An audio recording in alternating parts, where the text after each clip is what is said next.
கர்த்தருடைய பரிசுத்த நாமத்திற்கு மகிமை உண்டாவதாக.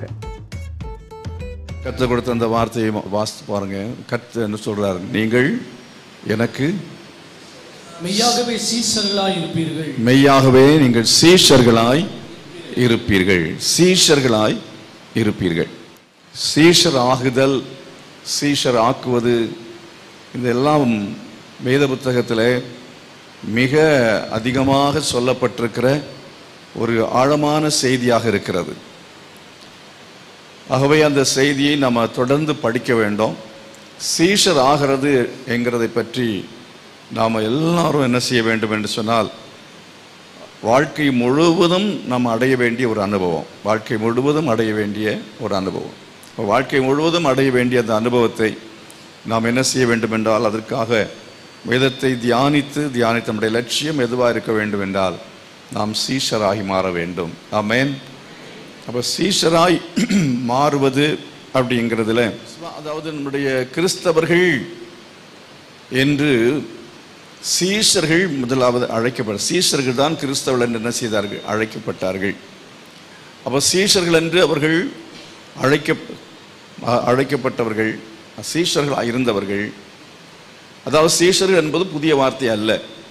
சீஷர்கள் என்பது அது வழக்கமான வார்த்தை தான். ஒரு குருவை பின்பற்றுகிறவன் சீஷன், அது ஒரு புதிய வார்த்தை அல்ல. ஆனால் கிறிஸ்தவர்கள் என்பதுதான் புதிய வார்த்தை. இப்போ வேதாகமத்தில் அதை குறித்து நாம் படிக்கிறோம். முதலாவதாக அந்தியோகியாவிலே கிறிஸ்தவர், அதாவது சீஷர்களுக்கு கிறிஸ்தவர்கள் என்கிற பெயர் வழங்கப்பட்டது என்று சொல்லி பார்க்கிறோம். ஆகவே கிறிஸ்தவர்கள் என்பவர்கள் கிறிஸ்தவர்கள் என்று வழங்கப்பட்டார்கள். அப்பொழுது சீஷர்கள் கிறிஸ்தவர்கள் என்ற பெயரில் அழைக்கப்பட்டார்கள். ஆனால் இப்பொழுது கிறிஸ்தவர்கள் என்று அழைக்கப்படுகிறவர்கள் சீஷர்களாக இருக்கிறார்களா என்பதுதான் கேள்வி. எத்தனை பேர் நீங்கள் நம்புகிறீர்கள்? இல்லைன்னா ஆமா அப்படி என்று சொல்லக்கூடிய எத்தனை பேர்? கிறிஸ்தவர்கள் என்று அழைக்கப்படுகிற எல்லாரும் சீஷர்களாக இருக்கிறார்கள் என்று சொல்ல முடியும்னு சொல்கிறவங்கெல்லாம் கையில் வைத்து காண்பிக்க பார்க்கலாம். கிறிஸ்தவர்கள் என்று அழைக்கப்படுகிற எல்லாரும், அவர்களுக்கும் கிறிஸ்துவுக்குமே சம்பந்தம் இல்லாதவர்கள் நிறைய பேர் உண்டு. இயேசு கிறிஸ்துவை விசுவாசிக்காமலே கிறிஸ்தவர்களாக இருக்கிறவர்கள் உண்டு. வேதத்தை சரியாய் விசுவாசிக்காதவர்கள், வேதத்தை படிக்காதவர்கள், இப்படி பல விதமான நிலைமையில கிறிஸ்துவுக்கும் அவர்களுக்கும் சம்பந்தம் இல்லாத நிலைமையில் இருக்கிற அநேகர் என்ன செய்கிறார்கள் என்றால், அவர்கள் கிறிஸ்தவ கோயிலில் முக்கியமான நபர்களாக இருக்கிறார்கள். கிறிஸ்தவத்தில் சில பதவி வகிக்கிற மக்களாக இருக்கிறார்கள். அப்போ கிறிஸ்தவர்கள் என்று அழைக்கப்படுகிற எல்லாரும் கிறிஸ்தவர்கள் அல்லவே அல்ல, அல்லது சீஷர்கள் அல்லவே அல்ல. அதில் சொன்னேன், கிறிஸ்தவர்கள் அழைக்கப்படுகிற அனைவரும் கிறிஸ்தவர்கள் அல்லவே அல்ல, கிறிஸ்துவை விசுவாசிக்கிறவர்கள் அல்லவே அல்ல. இன்னும் ஒரு அடையாளம் கூட சிலர் அவங்களுக்கு இருக்கும். என்ன அடையாளம்னா, கழுத்தில் அவங்க போட்டிருக்கிறதான ஒரு தங்க செயின் போட்டிருந்தாங்கன்னா, தங்க செயின்லையோ இல்லை வேறு ஏதோ ஒரு இடத்துல ஒரு சிலுவை அடையாளத்தை போட்டிருப்பாங்க. சிலுவை அடையாளத்தை போட்டிருப்பார்கள். ஒரு வாலிபன் நான் பார்த்தேன், அவன் சிலுவை அடையாளம் போடவில்லை, ஆனால் அந்த பெரிய ஆணியை தொங்க போட்டிருந்தான். நான் கேட்டேன், ஏப்பா நீ ஆணி தொங்க போட்டிருக்கிய அப்படின்ட்டு. ஏன்னா இயேசு கிறிஸ்து சிலுவையில் அறையப்பட்ட அந்த ஆணி, இயேசு கிறிஸ்துவை சிலுவையில் அறைந்தார்கள். சில சிலுவையை தொங்க போடுறாங்க, இவன் சிலுவையில் அறையப்பட்ட அந்த ஆணியை தொங்க போட்டிருந்தான். அப்போ எந்த மாதிரிலாம் நம்பிக்கையை பாருங்க. ஆகவே எவ்விதமாக சிலுவையில் ஆணியை தொங்க போட்டாலும் சரி, சிலுவையை தொங்க போட்டாலும் சரி, அது நம்ம கிறிஸ்தவனாக இருப்பதற்கு அடையாளம் அல்லவே அல்ல. கிறிஸ்தவனாய் நாம் இருப்பதற்கு அடையாளம் என்ன அப்படி என்றால், நம்ம கிறிஸ்துவை பின்பற்றுவதுதான் கிறிஸ்தவனாய் இருப்பதற்கு அடையாளமாக இருக்கிறது. கரங்களை வைத்து கர்த்தரை மகிமைப்படுத்துவோம். ஹல்லேலூயா. அப்ப கிறிஸ்துவை நாம் பின்பற்றுவது என்பதுதான் சீஷன் என்பதற்கு அடையாளம். கிறிஸ்துவை பின்பற்றுகிற கிறிஸ்துவின் சீஷன், இயேசு கிறிஸ்துவின் சீஷர்களாய் இருப்பது. ஏன்னா அநேகருக்கு கிறிஸ்தவம் என்பதே புரியவில்லை. கிறிஸ்தவம் அப்படின்னு சொன்னால், சர்ச்சுக்கு போனோம், பந்தி எடுக்கணும், வீட்டுக்கு போனோம், ஏதோ காணிக்க போடணும் அப்படின்னு சொல்லி. ஆகவே உண்மையான கிறிஸ்தவர்கள் அப்படி என்கிறது நம்ம கிறிஸ்தவர்கள் என்கிறதை கடந்து சீஷராக இருக்கிறோமா என்பதை நாம் என்ன செய்ய வேண்டும், பார்க்க வேண்டும். சீஷர்களாக இருக்கிறோமா என்கிறதை நாம் பார்க்க வேண்டியது அவசியமாக இருக்கிறது. அருமையானவர்களே, சீஷர் என்று சொன்னால் இயேசு கிறிஸ்துவை பின்பற்றுகிறவர்கள், கிறிஸ்துவை பின்பற்றுகிறவர்கள். ஆகவே சீஷர்கள் என்கிற அந்த இடத்திற்கு வரும் முன்பாக வேதத்தில் நம்ம பார்க்கிறபடி இயேசுவை விசுவாசித்த ஒரு கூட்டம் இருக்கிறது. இயேசு கிறிஸ்துவை விசுவாசித்தவர்கள். இப்போ முதலாவது நாம் ஆலயத்துக்கு வர்றோமோ இல்லையோ, இயேசு கிறிஸ்துவை விசுவாசிக்கிற ஒரு கூட்டம் இருக்கிறது. இயேசு கிறிஸ்துவும் ஒரு தெய்வம் அப்படின்னு விசுவாசிக்கிற ஒரு கூட்டம், இயேசுவே தெய்வம் என்று விசுவாசிக்கிற கூட்டம். ஆகவே இயேசுவை மாத்திரம் விசுவாசிக்கிறேன் என்று அப்படி விசுவாசிக்கிறதான அந்த நபர்களும் சீஷர்கள் என்று சொல்ல முடியாது. அவர்கள் இயேசு கிறிஸ்துவை தெய்வமாய் விசுவாசிக்கிறவர்கள், இயேசுவை விசுவாசிக்கிறவர்கள். அப்ப இயேசு கிறிஸ்துவை விசுவாசிக்கிறவர்களாய் நாம் மாத்திரம் இருந்தால் போதுமானது அல்ல. இயேசுவை என்ன செய்ய வேண்டும், பின்பற்ற வேண்டும். எத்தனை பேர் நான் சொன்னதை புரிந்து கொண்டீர்கள்? நல்ல கவனிங்க. இயேசு கிறிஸ்து தெய்வம் என்று நான் விசுவாசித்து இதுக்கு முன்பதாக வேறு பல தெய்வங்களை நான் வணங்கி வந்தேன். ஆனால் இப்பொழுது இயேசு கிறிஸ்துவை மட்டும் நான் வணங்குகிறேன். இயேசு கிறிஸ்துவை மட்டும் நான் தெய்வமாக ஏற்றுக்கொண்டு நான் என்ன செய்கிறேன், ஆலயத்துக்கு வந்து ஞாயிற்றுக்கிழமையானால், இதுக்கு முன்பு வேறு வெள்ளிக்கிழமை தோறும் ஒரு கோயிலுக்கு நான் செல்வேன். இப்போ ஞாயிற்றுக்கிழமையில் இந்த கிறிஸ்தவ கோயிலில் வந்து நான் என்ன செய்கிறேன், சாமி கும்பிட்டுட்டு போகிறேன். அப்படி சாமி கும்பிட வர்ற ஆட்கள் சிலர் என்ன செய்வாங்கன்னா, நீங்கள் கவனிச்சிருப்பீங்க, வெளியிலேயே சிலுவை போட்ட கோயில் இருந்ததுன்னா கும்பிட்டுட்டு போயிடுவாங்க. அவ்வளோதான், நேரமெல்லாம் இல்லை, உள்ளெல்லாம் போகிறதுக்கு நேரம் கிடையாது. ஆக வெளியில் என்ன செய்கிறேன், கோயிலை பார்த்து கும்பிட்டுட்டு போகிற ஆட்கள் கவனிச்சிருக்கீங்களா? பஸ்ஸில் போவான், அந்த கோயில் பார்த்த உடனே இந்த மாதிரி ஒரு அடையாளத்தை போடுவாங்க, கவனிச்சிருப்பீங்க இல்லையா? அந்த மாதிரி என்னவென்று சொன்னால், அவர்கள் கிறிஸ்துவை பின்பற்றுகிறவர்களும் அல்ல, அவர்கள் இயேசு கிறிஸ்துவை அவர்கள் சரியாய் விசுவாசிக்கிறவர்களும் அல்ல. இயேசு கிறிஸ்து தெய்வம் என்று சொல்லி விசுவாசிக்கிறார்கள். அருமையார்களே, அந்த விசுவாசத்தை கடந்து நாம் வர வேண்டும். அடுத்த நிலையில் நாம் வரணும். என்ன அடுத்த நிலையில் வருவது என்று சொன்னால், இயேசு கிறிஸ்து நம்முடைய இரட்சகர் என்பதை விசுவாசிக்க வேண்டும். கரங்களை வைத்து கர்த்தரை மகிமைப்படுத்துவோம். அல்லேலூயா. இயேசு கிறிஸ்து இரட்சகர் என்பதை விசுவாசி. ரொம்ப கடினமான காரியத்தை நாம் பேசுவதாக அனைவரும் நினைக்கிறீங்க. சில ஆட்கள் எனக்கு ஃபோன் பண்ணி சொல்கிறேன், பாஸ்டர் முந்தி மாதிரி இப்போ தான் ரொம்ப வசனத்தை நல்லா பேசுகிறீங்கன்னு சொல்கிறாங்க. சோத்திரம். சிலருக்கு ரொம்ப கடினமான பிரசங்கம் பண்ணுறீங்கன்னு சொல்கிறாங்க. ஏன்னா இயேசு விசுவாசிக்க சொல்கிறது ரொம்ப சில கடினமாக இருக்குது. இயேசு கிறிஸ்து விசுவாசிக்கிறது என்பது கடினம். ஒரு ஊழியக்காரன் பிரசங்கம் பண்ணுறதை கேட்டிருந்தேன். என்னென்னா, அதாவது நீங்கள் பரலோகத்துக்கு போகிற சமயத்தில் உள்ளால் விடமாட்டேன்னு சொன்னான்னா, அங்கே இருக்கிற தூதன் விடமாட்டேன், என் பேரை சொல்லுங்க அப்படின்னு சொல்ல, என் பேரை சொல்லுங்க. ஆமாம், அப்படி விடலைன்னா நான் சொல்லுவேன் இயேசு, அவர் நான் என்ன செய்வேன், என்ன விடலைன்னா யாரை விட முடியாது, பவுலை விட முடியாது. பவுலை விட முடியலைன்னா இயேசு கிறிஸ்துவையும் விட முடியாது. அப்போ நாங்கள்லாம் எங்கே இருப்போம், நரகத்தில் இருப்போம். நாங்கள் நரகத்தில் இருந்தால் பிதா தானாகவே நரகத்துக்கு வந்துடுவாராம். ஸ்தோத்திரம். பிதா தானாகவே நரகத்துக்கு வந்துடுவார். என்ன வேடிக்கை! ஸ்தோத்திரம். பெயர் கூட சொன்ன தப்பு கிடையாது. பைபிளில் தியோத்திரேப்பு அப்படின்னா பெயர் சொல்லியிருக்கிறாங்க, பார்த்தீங்களா? அதனால் இது நாகரிகமானு கேட்டிங்கன்னா நாகரிகம் தான். அதனால் சில ஆட்கள் பெயர்களை சொன்ன எச்சரிக்கையாய் இருக்க முடியும். கிரேஸ் டீச்சிங், கிருபையின் உபதேசம்னு சொல்லி உபதேசம். Once you are saved.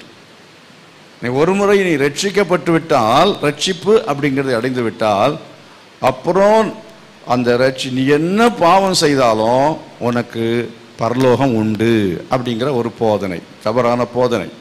அருமையான அபிதமாய் நாம் இயேசு கிறிஸ்துவை விசுவாசிக்கிற இந்த விசுவாசத்தில் இருக்கிற கோளாறுகளை நம்ம கண்டுபிடி. ரட்சிப்பு அப்படிங்கிறது, அந்த ரட்சிப்பை நம்ம இழக்க முடியுமா? ஒரே ஒரு வசனம் நமக்கு ஆதாரம். முடிவு பரியந்து நிலை நிற்பவனே ரட்சிக்கப்படுவான். முடிவு பரியந்து நிலை நிற்பவனே ரட்சிக்கப்படுவான். அப்ப நான் ரட்சிக்கப்பட்டேன், இயேசுவின் பாவங்களை மன்னித்து விட்டார் அப்படின்னு சொன்னா அவங்க சொல்றாங்க, இந்த கிருபை உபதேசம் ஹைப்பர் கிரேஸ் அப்படிங்கிறவங்க சொல்றான். என்ன சொல்றாங்கன்னா, once you saved you saved. ஒரு முறை பாவத்தை மன்னிக்கிற ஆண்டவர் என்ன செய்யற, எந்த பாவத்தை எல்லாம் மன்னித்து விட்டாராம்? என்ன பாவம்? ஏற்கனவே நீ செய்த பாவங்கள், இனி செய்ய போகிற பாவங்கள் எல்லாவற்றையும் அவர் மன்னித்து விட்டார். ஆகவே நீ இனிமேல் என்ன செய்ய வேண்டிய அவசியம் இல்லை, மன்னிப்பு கேட்கணும்னு அவசியம் கிடையாது. Once you confessed your sins, already it is forgiven. ஒரு முறை நீங்கள் அறிக்கை செய்து விட்டால் நீங்கள் காலமெல்லாம் செய்ய போற பாவங்கள் எல்லாவற்றையும் சேர்த்து தான் ஆண்டவர் உங்களுக்கு மன்னித்திருக்கிறார் அப்படிங்கிற உபதேசம். அது தவறு. நீங்கள் செய்த பாவங்களை கர்த்தர் என்ன செய்கிறார்? அறிக்கை செய்தீர்கள், கர்த்தர் மன்னிக்கிறார். அதுக்கு அந்த பாவங்கள், செய்த பாவங்களை எப்படி அறிக்கை செய்கிறீர்கள் என்று சொன்னால், ஒவ்வொரு பாவமாக நீங்கள் சொல்லி சொல்லி அறிக்கை செய்யணுங்கிற கட்டாயம் இல்லை. நீங்கள் முதல் முறை பாவ அறிக்கை செய்யும் பொழுது அப்படி செய்தாலும் தப்பு கிடையாது, அது சந்தோஷம். ஆனால் அதெல்லாம் ஞாபகத்துக்கு வரணும், ஞாபகத்தில் வைத்து சொல்ல வேண்டும். தெரியாமல் செய்த பாவங்கள், தெரிந்து செய்த பாவங்கள், ஜென்ம பாவம், கர்ம பாவம், எல்லா பாவத்தையும் இயேசுவே நான் ஒரு பாவி சொன்னான், மார்பிள் அடித்து கொண்டு சொன்னார், பாவியாகிய மேல் கிருபையாயிரும் சொன்னா பாருங்க.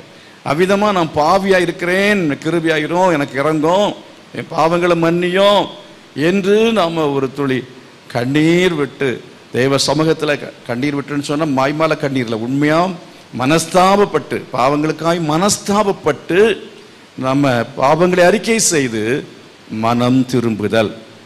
அந்த அனுபவத்தை நாம் அடைய வேண்டும். அந்த அனுபவத்தை அடையாமல் நாம் என்ன செய்ய முடியாது? ஒரு கிறிஸ்தவனாக வாழ்க்கை துவங்கவே முடியாது. கிறிஸ்தவத்தினுடைய முதல் படி அது எங்கே சொல்லப்பட்டிருக்கிறது? அப்போஸ்தலர் நடபடியின் புஸ்தகத்தில் 2ஆம் அதிகாரத்தில் 38ஆம் வசனத்தில் நம்ம அதை பற்றி படிக்கிறோம். அதாவது பேதுரு பிரசங்கம் பண்ணினான்.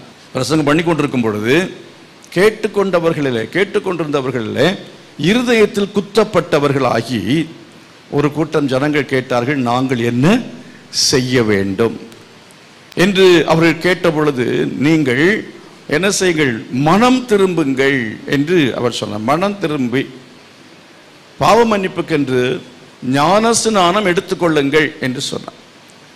ஞானஸ்நானம் எடுத்துக்கொள்ளுங்கள் என்பதல்ல முக்கியமானது, அங்கே மனம் திரும்பி என்று பார்க்கிறோம். அப்போ மனம் திரும்புதல், இப்போ பாவத்துக்கு மனஸ்தாபப்பட்டு மனம் திரும்ப வேண்டும்.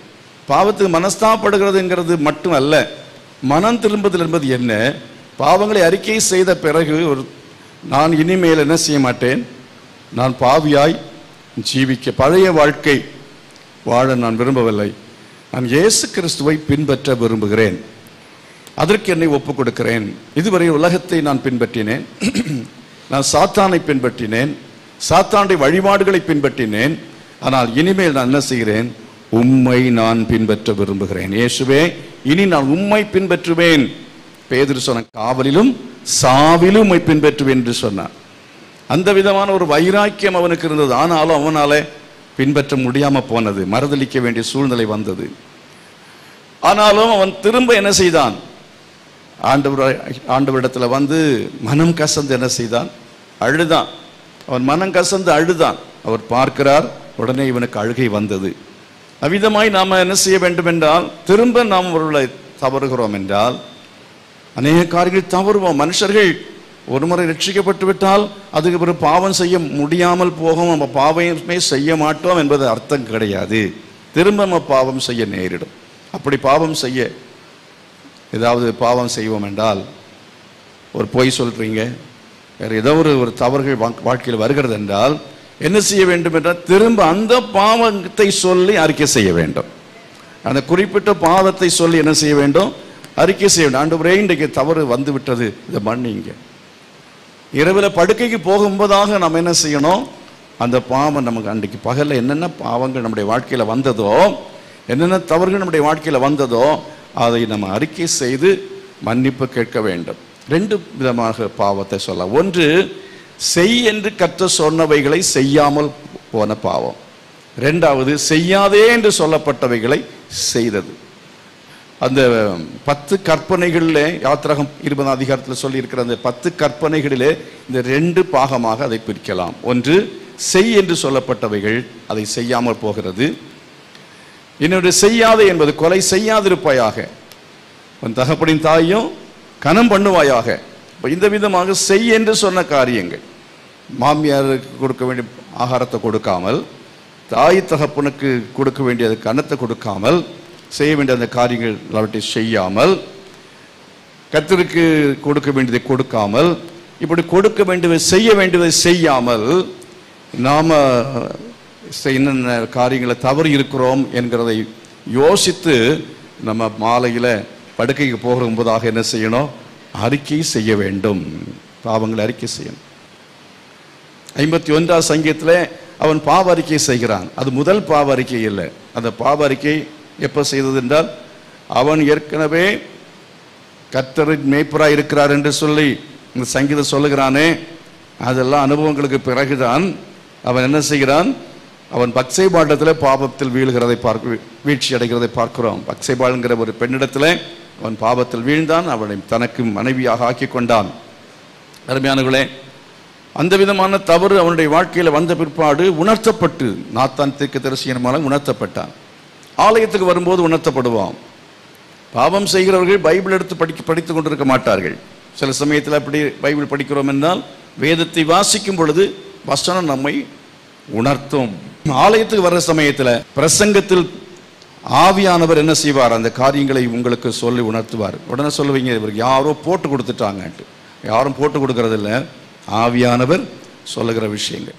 ஆகவே ஞாயிற்றுக்கிழமையில் பிரசங்கத்தில் பாவத்தை உணர்த்துவது என்பது பரிசுத்த ஆவியானவருடைய பிரதானமான ஒரு வேலையாக இருக்கிறது.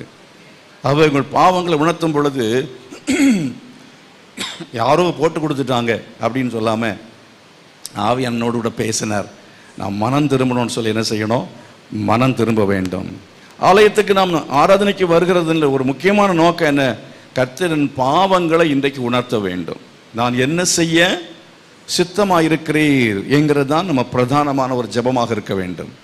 பிரதானமான ஜெபம் என்ன? என்னை ஆசீர்வதியும், எனக்கு என்ன தருவீர் என்பதல்ல, எனக்கு என்ன செய்ய, நான் என்ன செய்ய சித்தமாயிருக்கிறீர் என்று சொல்லி ஒவ்வொரு ஞாயிற்றுக்கிழமையிலையும் ஒவ்வொரு சமயம் நாம் கர்த்தருடைய சமூகத்தில் முழங்கால் படிக்கிட்டு போடுறதும் இந்த ஜெபத்தை நாம் என்ன செய்ய வேண்டும்? ஏறெடுக்க வேண்டியது அவசியமாக இருக்கிறது. கரங்களை வைத்து கர்த்தரை மையப்படுத்துவோமா? என் அருமையானவர்களே, அவ்விதமாக தாவீது அவன் பாவங்களை அறிக்கை செய்தான், பாவத்தை விட்டு விட்டான். ஆனால் கர்த்தர் ஒரு வார்த்தை சொன்னார். நாத்தான் தீர்க்கதரிசி கொண்டு என்ன சொன்னார் தெரியுமா? உன் வீட்டை விட்டு பட்டை என்ன செய்யாதிருக்கும்? விலகாதிருக்கும் என்று சொன்னார். அதற்கு பிறகுதான் அவனுடைய, அதாவது அம்னோன் தாமாரை என்ன செய்தான்? கெடுத்தான். அது நிமித்தமாக அப்சலோம் அந்த அம்னோன் என்கிற அவனுடைய சகோதரனை, சகோதரன் என்று சொன்னால் 2 பேருக்கும் 2 அம்மாக்கள், ஒரே அப்பா. ஆகவே அப்சலோமுடைய சொந்த சகோதரி தான் யார்? தாமார். ஆகவே அம்னோனை அவன் கொலை செய்தான். முதல்ல பட்டயம். அதுக்கு பிறகு நீங்கள் இன்னும் தொடர்ந்து நீங்கள் பார்க்கிற சமயத்தில் அடுத்த அப்சலோம் அவன் கொல்லப்பட்டான். அப்சலோம் அவன் கொல்லப்பட்ட சரித்திரத்தை பார்க்குறீங்க. தாவீது புலம்புவான், என் மகனே என்று புலம்புவான். அது மாத்திரமல்ல, அதுக்கு பிறகு பல யுத்தங்கள் நடந்தது, பல கஷ்டங்கள் அவனுடைய வாழ்க்கையில வந்தது. எல்லாம் காரணம் என்ன? பட்டையும் வீட்டை விட்டு விலகாதிருக்கும் என்று கர்த்தர் சொன்னார். ஆகவே சில பாவங்கள் ரட்சிக்கப்பட்ட பிறகு பாவ அறிக்கை செய்து விட்டுவிட்டேன், பாவ அறிக்கை செய்து மனம் திரும்பினேன், ஆனால் இப்போ திரும்ப ஒரு பாவத்தை செய்தேன் என்றால், திரும்ப ஒரு தவறு செய்யும் பொழுது அந்த பாவத்தினுடைய விளைவு நம்முடைய வாழ்க்கையில அது வரக்கூடும். அது நிமித்தமாய் தேவனுடைய சாபம் நமக்கு வரலாம்.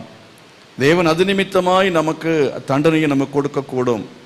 கர்த்தர் கொடுக்காம இருக்கட்டும். கர்த்தருக்கு ஸ்தோத்திரம். அல்லேலூயா. அது கிருபை, அது தேவனுடைய கிருபை. ஒருவேளை தேவன் கிருபையாய் அதை கொடுக்காமல் இருப்பார் என்றால் அது மிகுந்த சந்தோஷம். கர்த்தருக்கு ஸ்தோத்திரம். ஆனால் கிருபை அப்படி நினைத்து கொண்டு ஒரு கிருபையாக இருப்பார் நினைத்து கொண்டு நம்ம துணிகரமாய் பாவம் செய்து கொண்டிருப்போம் என்றால், திரும்ப திரும்ப துணிகரமாய் பாவங்களை செய்து கொண்டிருக்கும் பொழுது கர்த்தருடைய கிருபை நம்மை விட்டு என்ன செய்யும்? எடுபட்டு போகும் என்பதை என்ன செய்ய வேண்டாம்? மறந்து போக வேண்டாம். அப்படினாலே துணிகரமான பாவங்களுக்கு அடியேனை விலக்கி ரட்சியும் என்று தாவீது ஜெபித்தது போல நம்ம ஜெபிக்க வேண்டும். மறைவான குற்றங்கள், அதே போல துணிகரமான பாவங்கள், இவைகளுக்கு நம்ம என்ன செய்ய வேண்டும்? கர்த்தர் விலக்கி காக்கும்படியாய் ஒவ்வொரு நாளும் நம்ம ஜெபம் பண்ணி ஆண்டு சமூகத்தில் புதிய கிருபையை பெற்றுக்கொள்ளணும். கரங்களை வைத்து ஆண்டுகளுக்கு, ஆண்டவரே, நான் பாவம் செய்யாதபடிக்கு உம்முடைய வசனத்தை என் இருதயத்தில் வைத்துக் கொள்ளும்படியாய் தினந்தோறும் வேத வசனங்களை நான் வாசிக்க எனக்கு உதவி செய்யும் என்று சொல்லி கேட்போம். கர்த்தர் நமக்கு உதவி செய்வார். பாவம் செய்யாதிருக்கத்தக்கதாக ஒவ்வொரு நாளும் புதிய கிருபையை தருவீர். நான் நாவினால் பாவம் செய்யக்கூடாது ஆண்டவரே, என் சிந்தனையினால் பாவம் செய்யக்கூடாது, என் நடக்கைகள் என் செய்கைகள் எதனாலும் பாவம் செய்து விடக்கூடாது, நீ காத்து கொள்ளுங்கன்னு சொல்லி 2 கைகளை வைத்து ஜெபம் பண்ணுங்க. எல்லாம் கைகளை வச்சு ஜெபம் பண்ண ஆண்டவரே கேளுங்க. ஆமென். கிருபையை கேளுங்க. அல்லேலூயா. கர்த்தாவுடைய கிருபையை தாங்க, நம்முடைய கிருபையை தாங்கப்பா. பாவம் செய்யாமல் இருக்கும்படி கிருபையை தருவீராக. ஆமென். ஆண்டவருடைய கிருபை இல்லாம நம்ம பாவத்தில் ஜெயம் பெறவே முடியாது.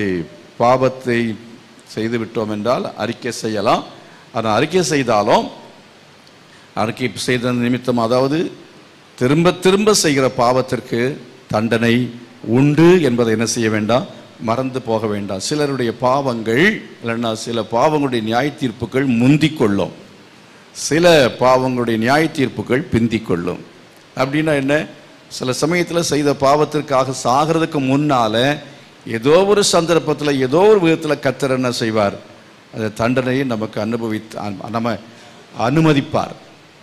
ஏன் எனக்கு இப்படி வந்தது அப்படின்னு போய் நம்ம ரட்சிக்கப்பட்ட பிறகு, மனம் திரும்பின பிறகு செய்த பாவங்களுக்கான ஒரு தண்டனையை தேவன் உலகத்திலேயே தந்து நம்மை பரிசுத்தப்படுத்தி நம்மை பரலோகத்துக்கு எடுத்துக்கொள்வார். இல்லை அப்படின்னு சொன்னா, சில பாவங்கள் நியாய தீர்ப்புக்கு பிந்திக் கொள்ளும்னு சொன்னா என்ன அப்படின்னா, அதுக்கு பிறகு சிலருடைய பாவங்கள் ஆண்டவர் இந்த உலகத்தில் மன்னிக்க மாட்டார். உலகத்தில் மன்னிக்க மாட்டார் என்றால் நித்திய நரகத்தில் தள்ளிடுவார். பாவம் பிந்திக் கொள்ளுகிறது, நியாய தீர்ப்பு பிந்திக் கொள்ளுகிறது. முந்தணுமா பிந்தணுமா? முந்திக்கிட்டா நல்லதுன்னு சொல்கிறாங்களா? கைவை சொல்லுங்க. முந்தினா பரவாயில்ல ஆண்டவரே, நான் பாவத்து நிமித்தமாக நீ மன்னிக்காமல் போய் நான் நரகத்துக்கு போயிடக்கூடாது. கிருபையா எனக்கு நீ இறக்கம் செய்யணும், கிருபையா எனக்கு இறக்கம் செய்யணும். தண்டிக்கப்பட்டாலும் பரவாயில்லப்பா, எனக்கு எந்த தண்டனை வந்தாலும் பரவாயில்ல, ஆனால் நரக ஆக்கினை மாத்திரம் எனக்கு என்ன செய்ய வேண்டாம், வேண்டவே வேண்டான்னு சொல்லி ஆண்டவர்கிட்ட நம்ம கேட்கணும். கரங்களை வைத்து கர்த்தரை மகிமைப்படுத்துவோம். ஹல்லேலூயா. ஆகையினால நாம் பாவங்களை அறிக்கை செய்து தீர்மானம் எடுப்பது என்பது மிக பிரதானமான காரியம். பாவ அறிக்கையோடு நின்று விடக்கூடாது, தீர்மானம் எடுக்கணும். அதற்கு பிறகு பாவங்களை நாம் செய்வோம் என்று சொன்னால், அந்த பாவங்களுக்காக நாம் மனம் வருந்தி அறிக்கை செய்ய முடியும். அந்த பாவங்களை அறிக்கை செய்து விட்டு விடுவதற்காக தேவனுடைய கிருபையை நம்ம பெற வேண்டும். ஆனாலும் தண்டனை நமக்கு வரலாம் என்பதை மறந்து போகவே கூடாது. அருமையால, அதுக்கு அடுத்த ஒரு நிலையை நான் உங்களுக்கு சொல்லுகிறேன். பாவ மன்னிப்பு, மனம் திரும்புதல் என்கிறதை கடந்து நாம் என்ன செய்ய வேண்டும் என்று சொன்னால், இந்த ரட்சிப்பை நாம் பெற்றுக்கொள்கிறோம் என்பதற்கு ஆதாரமான வசனம் ரோமர் நிருபத்தில் 10ஆம் அதிகாரத்தில் 9-10 வசனங்களில் சொல்லப்பட்டு, ரோமர் நிருபம் 10ஆம் அதிகாரம் 9-10 வசனங்கள் என்னவென்றால், கர்த்தராகிய இயேசுவை நீ உன் வாயினாலே அறிக்கையிட்டு தேவன் அவரை மரித்தோரிலிருந்து எழுப்பினார் என்று உன் இருதயத்திலே விசுவாசித்தால் ரட்சிக்கப்படுவாய். நீதி உண்டாக இருதயத்தில் விசுவாசிக்கப்படும், ரட்சிப்புண்டாக வாயினாலே அறிக்கை பண்ணப்படும். ரட்சிப்புண்டாக வாயினாலே என்ன செய்யப்படும்? அறிக்கை பண்ணப்படும். கரங்களை வைத்து கர்த்தரை மகிமைப்படுத்துவோம். வாயினால் அறிக்கை செய்ய வேண்டும் அப்படின்னு சொன்னால் என்னன்னா, பகிரங்கமாக இயேசு கிறிஸ்துவை குறித்து சாட்சியிடணும். அல்லேலூயா. பகிரங்கமாக சாட்சியிடணும். வீட்டில் என்ன செய்யணும்? அதாவது நான் இயேசுவை விசுவாசிக்கிறேன், ஆனால் எல்லாரோட சேர்ந்து என்ன செய்கிறேன்? அவைகளையும் கும்பிட்டுக்கிறேன். தெரியாமல் இருக்கணும் இல்லையா? ஆகவே நான் ரட்சிக்கப்பட்டேனுங்கிறது தெரியக்கூடாது. தெரிஞ்சால் எனக்கு பிரச்சனை வரும். அப்படிங்கிறதுனால நான் என்ன செய்கிறேன்? நான் ஒரு மாய்மாலமான ஒரு வாழ்க்கையை வாழ்ந்து கொண்டிருக்கிறேன். ரகசிய கிறிஸ்தவனா? ரகசிய கிறிஸ்தவன். இந்த ரகசிய கிறிஸ்தவன் அப்படிங்கிறது ஒரு 3 மாதம் வேணுமானா இருக்கலாம். கர்த்தருக்கு ஸ்தோத்திரம். மோசேயுடைய என்கிற குழந்தையை எவ்வளோ நாள் ஒழித்து வைத்தார்கள்? 3 மாதம் ஒழிச்சு வச்சாங்க. அவ்வளோதான் ஒழிச்சு வைக்க முடியும். உங்கள் ரட்சிப்பு உண்மையாக ரட்சிப்பாக இருந்தால், உண்மையாய் மறுபடியும் பிறந்த ஒரு விசுவாசியாக இருந்தால் 3 மாதங்கள் நீங்கள் ரகசியமாக உங்கள் ரட்சிப்பை வைத்துக்கொள்ள முடியும். ஆனால் அதுக்கு பிறகு இருக்கவே முடியாது. நான் இயேசுவை ஏற்றுக்கொண்ட பிறகு ஆவிக்குரிய சபைக்கு நான் போகவில்லை. நான் வழக்கமாய் போய்கொண்டிருந்தான பாரம்பரியமான சபைக்கு தான் போய்கொண்டு, அந்த சபையில் பெரும்பாலும் மக்கள் ரட்சிக்கப்படாதவர்கள், ஸ்தோத்திரம் அப்படிங்கிற வார்த்தை உபயோகப்படுத்துவது பாவம் என்று நினைக்கிறவர்கள், அல்லேலூயா அப்படின்னு சொன்னால் கெட்ட வார்த்தை நினைக்கிறவங்க, வாய் திறந்து ஸ்தோத்திரம் பண்ணக்கூடாது, வாயை திறக்கக்கூடாது, திறக்காமல் அப்படியே கும்பிடணும் அப்படிங்கிறவங்க. வாயை திறக்கிறது அப்படின்னா ரட்சிக்கப்பட்ட ஒருபாடு வாயை திறக்கணும். கர்த்தர் மகிமைப்படுத்துவார். அல்லேலூயா. புரியலையா? சில ஆளுக்கு ரொம்ப பக்தி, வாயை திறக்க மாட்டான். பாட்டு பாடும் போதும் அவர் என்னன்னா, நீங்கள் வந்து ஆலயத்தில் வர சமயத்தில் கையை வைத்து வாயை திறந்து என்ன செய்யணும்? நல்லா ஆராதனை செய்யணும். அல்லேலூயா. அவன் என்ன செய்யணும்? வெளிப்படையாய் கர்த்தரை ஆராதிக்கணும். ஆண்டவரை ஆராதிக்கிற என்பதற்கு அடையாளம் ஆண்டவர் சமூகத்தில் கையை வைத்து ஆராதிக்கணும். வாயை திறந்து ஸ்தோத்திரம் அப்படின்னு சொல்லணும். வாயை திறந்து அல்லேலூயா என்று கர்த்தரை என்ன செய்ய வேண்டும்? மகிமைப்படுத்த வேண்டும். அல்லேலூயா. தீர்மானம் பண்ண, ஆண்டவரை இன்றிலிருந்து என்னுடைய இந்த பெருமை அகங்காரம் எல்லாத்தையும் தூக்கி போட்டுட்டு நான் என்ன செய்ய போகிறேன்? கர்த்தரை அல்லேலூயா என்று ஆராதிக்க போகிறேன். தாவீது என்ன செய்தான்? இன்னும் நீசனும் ஆவேன் என்று சொல்லி அவன் ஆண்டவரை துதிக்கிற துதியில அவன் எந்த ஒரு டீசன்சியும் கூட அவன் செய்யல, காட்டலை. அவன் ஆண்டவரை துதிக்கிறது பெரிய டீசன்சி ஒன்றும் தேவையே இல்லை. நம்ம ஆண்டவருடைய ரட்சிப்பை பெற்றுக்கொண்டோன்னா அதுக்கு பிறகு குழந்தை என்ன செய்யும்? பிறந்த குழந்தை அழத்தான் செய்யும். நான் இந்த சபைக்கு போயிருக்கிற சமயத்தில் வாலிபர் கூட்டத்தில் நான் உட்கார்ந்துருக்கிறேன். வாலிபர் சங்கம், நான் யூத் மீட்டிங், அந்த மீட்டிங் நடத்திட்டு இருக்க ஜெபம் பண்ணுகிற வேளையில் நான் வாயில் கொஞ்சம் லேசாக ஒரு சத்தம் கேட்டு, ஸ்தோத்திரம் ஸ்தோத்திரம், இப்படி இந்த சத்தம் கூட இல்லை, ஸ்தோத்திரம் கேட்குதா? இந்த சத்தம் தான் கேட்டுச்சு. இந்த மாதிரி சத்தம் தான் கேட்டுச்சு. பெரிய பிரச்சனையும் பண்ணிட்டானுங்க. அவ்வளோதான், இவன் பெந்தேகோஸ்காரன் ஆயிட்டான் அப்படின்னு சொல்லி பிரச்சனை பண்ணாங்க. அன்றைக்கி தான் கடைசியாக அந்த சர்ச்சுக்கு போனது. கர்த்தருக்கு ஸ்தோத்திரம். அதுக்கு பிறகு துதிக்காத சபைக்கு போகவே இல்லை, துதிக்கிற சபைக்கு போக ஆரம்பித்தேன். கரங்களை வைத்து கர்த்தரை மகிமைப்படுத்துவோம். ஹல்லேலூயா. இந்த சபைக்கு ரட்சிக்கப்பட்டவருடைய சபையிலே துதி இருக்கும், ஸ்தோத்திரம் இருக்கும், அல்லேலூயா இருக்கும். அது மாத்திரம் வெளிப்படையாய் நாம் என்ன செய்வோம்? இயேசுவை சொல்லுவோம். சில சிஸ்டர்ஸ் கூட பார்த்துருக்கிறேன். அவங்க வந்து என்ன செய்வாங்கன்னு சொன்னால், சர்ச்சுக்கு வரும் பொழுது இங்கெல்லாம் நெற்றியெல்லாம் ரொம்ப சுத்தமாக பரிசுத்தமாக இருக்கும். ஆனால் அவங்க வேலைக்கு போகும்போது இது தீட்டுப்பட்டிருக்கும். புரிஞ்சிருக்கோன்னு நினைக்கிறேன். எனக்குதான். ஆமாம், ஆலயத்துக்கு வரும் பொழுது பரிசுத்தமாக இருக்கும், அங்கே ஒன்றும் ஒரு அடையாளம் இருக்காது. ஆனால் அவங்க வேலைக்கு போகும்போது எல்லாம் வழக்கமாக எப்படி முந்தி இருந்தோ அதே மாதிரி. ஏன்னா இவன் கிறிஸ்தவள் அப்படின்னு அங்கே ஆஃபீஸில் அலுவலகத்தில் வேலை செய்கிறவங்களுக்கு தெரியக்கூடாது அப்படிங்கிறதுல தங்களை மறைத்து கொள்ளுகிறவர்கள்.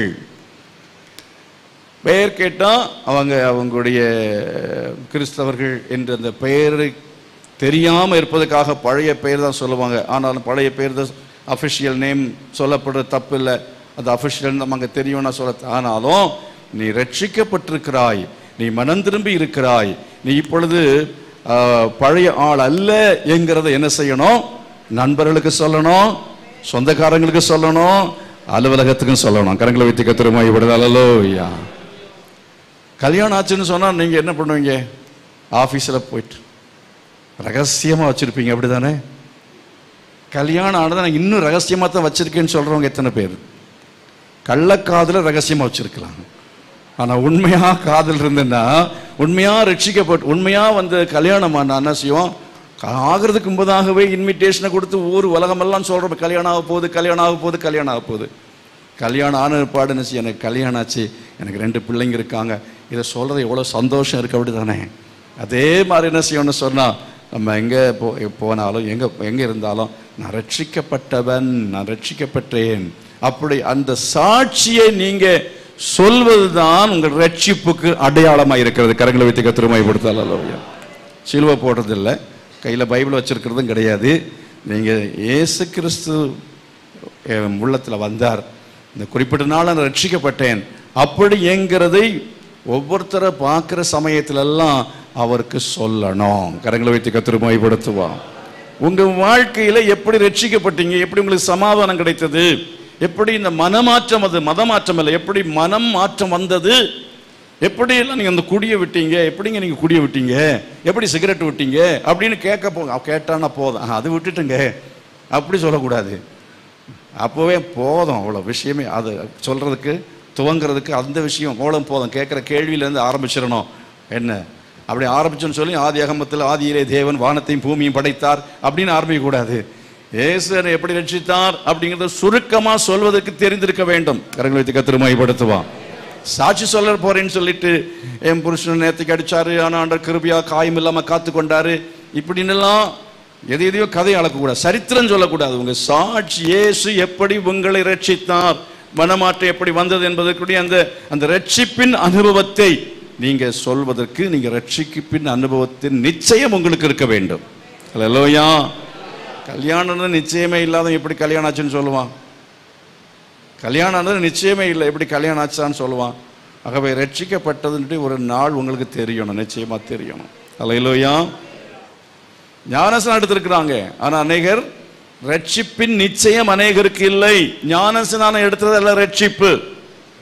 அருமையானவர்களே, நமக்கு தேவை வேறு ஆழமா எங்கேயும் பேசணும் அது இதுங்கிறது இல்லை. நம்ம ரட்சிப்பு என்பது மிக மிக முக்கியமானது. அல்லேலூயா. அந்த ரட்சிப்பை இதுவரை பெறாத ஆட்கள் இன்றைக்கு நீங்கள் என்ன செய்யணும்னு சொன்னால், கண்ணை மூடி ஜெப நேரத்தில் ஒரு நிமிடம் உங்களுக்கு கிடைக்கும். நீங்கள் என்ன செய்யுங்க, அந்த ஒரு நிமிஷமே போதும். கண்களை மூடி, இயேசுவே நான் என்னுடைய ரட்சிப்பு நான் பெறலை, நான் பாவ அறிக்கை நான் செய்யலை, நான் பாவத்தை அறிக்கை செய்து நான் மனம் திரும்பின அந்த அனுபவத்தை நான் பெறலை, நான் ரட்சிக்கப்பட்டேன் என்கிற அந்த நிச்சயம் எனக்கு இதுவரை இல்லை. என் பாவங்களை மன்னிங்க, என் அக்கிரமங்களை மன்னிங்க, உங்களுடைய ரத்தத்தினால என் பாவங்களை கழுவி என்னை உங்களுடைய பிள்ளையாக மாற்றுங்க.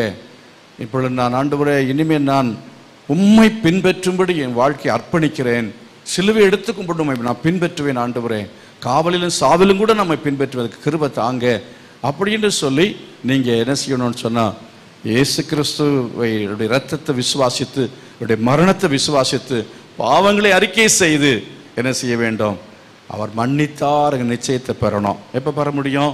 பாவத்தை அறிக்கை செய்து அப்படி போயிடக்கூடாது. பாவத்தை அறிக்கை செய்த பிற்பாடு, இயேசுவே இரத்தத்தால் என்னுடைய இருதயத்தை கழுவுங்க, என் மனசாட்சியை சுத்தப்படுத்துங்க அப்படின்னு சொல்லி கேட்கணும்.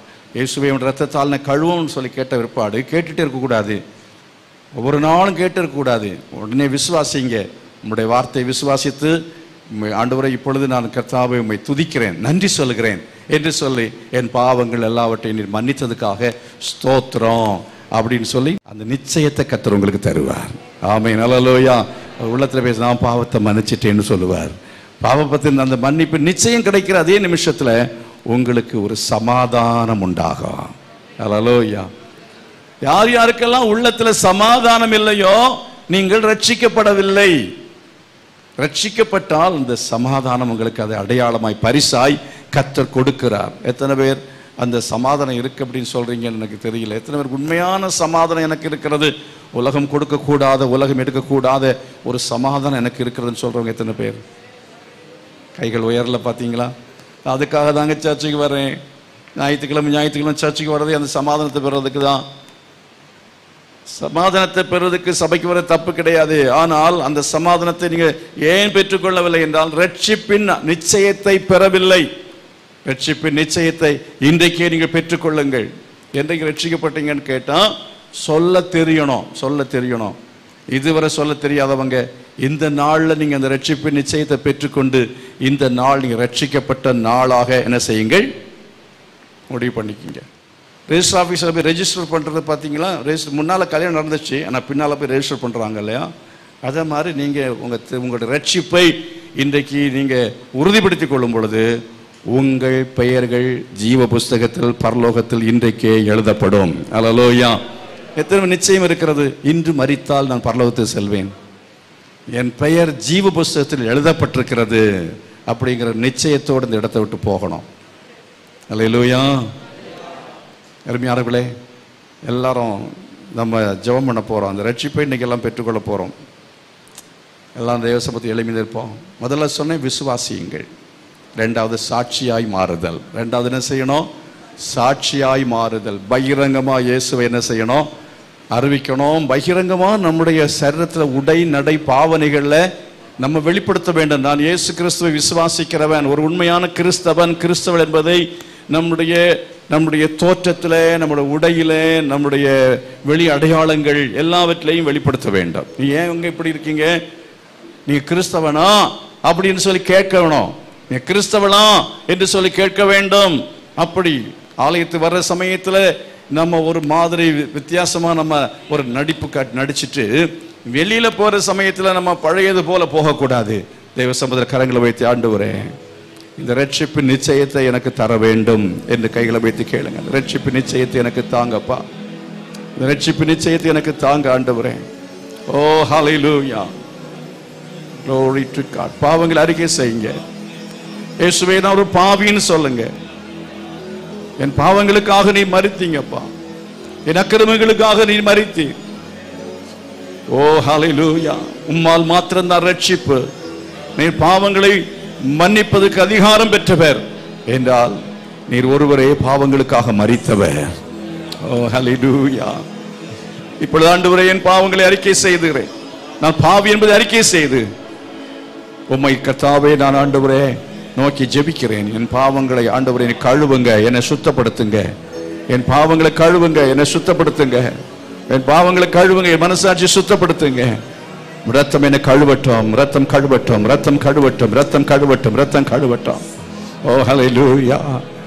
பாவரிக்கை செய்து விட்டீர்கள் என்று சொன்னால், பாவரிக்கை செய்து விட்டீர்கள் என்று சொன்னால், உண்மையா பாவரிக்கை செய்த ஆட்கள் கரங்களை வைத்து சொல்லுங்க, இயேசுவே என் பாவங்களை மன்னித்ததுக்காக ஸ்தோத்திரம்னு சொல்லுங்க. என் பாவங்களை மன்னித்ததுக்காக ஸ்தோத்திரம்னு சொல்லுங்க. என் பாவங்களை மன்னித்ததுக்காக ஸ்தோத்திரம்னு சொல்லுங்க. என் பாவங்களை மன்னித்ததுக்காக ஸ்தோத்திரம். இருதயத்தின் ஆழத்திலிருந்து ஆண்டவருக்கு ஸ்தோத்திரம் சொல்லுங்க. வாயை திறந்து சத்தமா யார் ஸ்தோத்திரம் பண்றீங்களோ அதுதான் நீங்க செய்கிற அறிக்கையா இருக்கிறது. ஹல்லேலூயா. ஓ வாயினாலே அறிக்கை செய்யுங்கள். இயேசுவை அறிக்கை செய்யுங்கள். பாவ அறிக்கை செய்யுங்கள். நீ பாவத்தை அறிக்கை செய்ததற்காக அவருக்கு நன்றி சொல்லுகிறதான அந்த அறிக்கை செய்யுங்கள். ஸ்தோத்திரம் என்கிற வார்த்தையை சத்தமா சொல்லுங்க. அல்லேலூயா என்கிற வார்த்தை சத்தமா வரட்டும். பிறந்த குழந்தைக்கு சத்தம் கேட்கும். ஆமென். உயிர் இருந்தா சத்தம் கேட்கும். ஹல்லேலூயா. உண்மையாய் ரட்சிக்கப்பட்டிருந்தால் உங்க சத்தம் கேட்கும். சபையில உங்க சத்தத்தை கத்தர் ஆமென் தேவ சமூகத்தில் நீங்க சத்தமாய் அவரை துதிக்க முடியும், சத்தமாய் ஆராதிக்க முடியும்.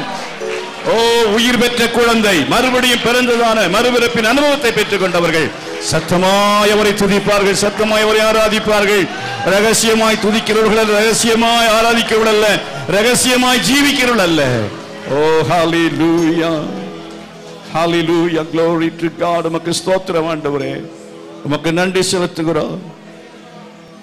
உமக்காகத்தானே ஐயா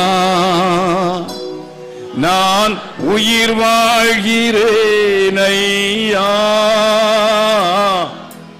உமக்காகத்தானே ஐயா நான் உயிர் வாழ்கிறேன் ஐயா. இந்த உடலும் உள் கைகளை உயர்த்தி எல்லாரும் உண்மையா சொல்லுங்க. எப்போதும் பாடுகிறது போல அல்ல, ஒரு வித்தியாசமான ஒரு அனுபவம்.